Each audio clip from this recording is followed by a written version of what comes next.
Vous savez, on ne peut jamais lutter contre les murs qui parlent. Cette chapelle est le fleuron du château de Versailles. Elle est authentique en tout point. Et les murs sont là pour nous renvoyer nos propres turpitudes. Et si on veut être audacieux, on se les prend en pleine face.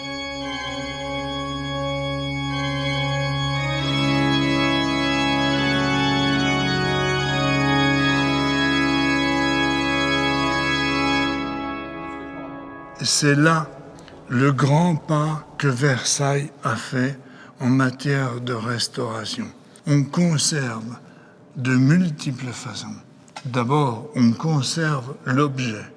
Si l'objet est ruiné, on en refait un autre dans les mêmes matériaux, avec les mêmes outils, avec la même démarche. Dans l'atelier de Bertrand Cattiot et de Jean-Loup Boisseau à l'époque, eh bien, c'est le même esprit.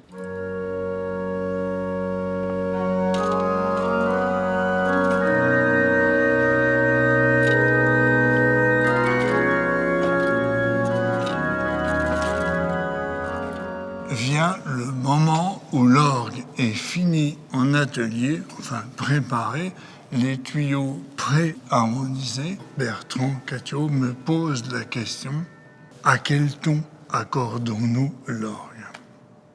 Et oui, moi qui ai fait quelques années de piano, j'ai appris des certitudes. Le La, c'est 445 de fréquence. Au temps de Louis XIV, le ton était à 392, un ton en dessous. Donc, cette partie d'accord de l'orgue était capitale. Pourquoi? Ça veut dire qu'on va couper les tuyaux à une bonne hauteur et on ne pourra jamais y revenir.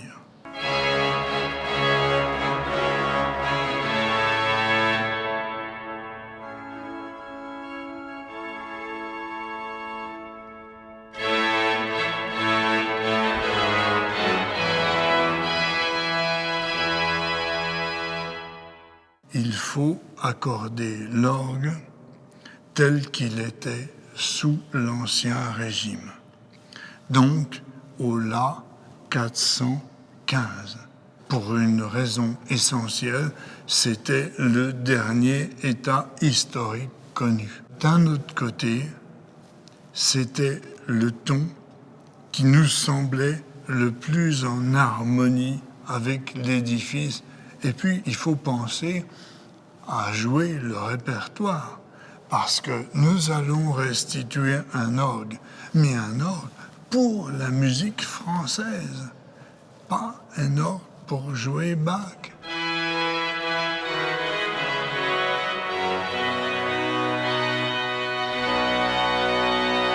Le chantier avance et il faut donner une couleur à l'orgue. Laquelle? Ça s'appelle le tempérament. Et donc, ce qui va se passer à partir de maintenant, c'est obsession continuelle des facteurs d'orgue, rentrer en résonance avec l'édifice. Et ça, c'est une démarche, c'est un état d'esprit, une volonté d'aller jusqu'au bout de la perfection.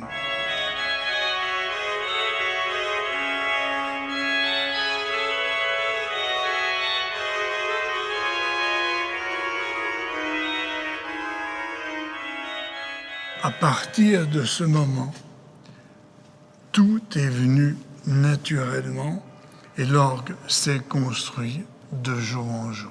Et la personnalité d'un homme hors du commun a été décisive pour la réussite de l'instrument.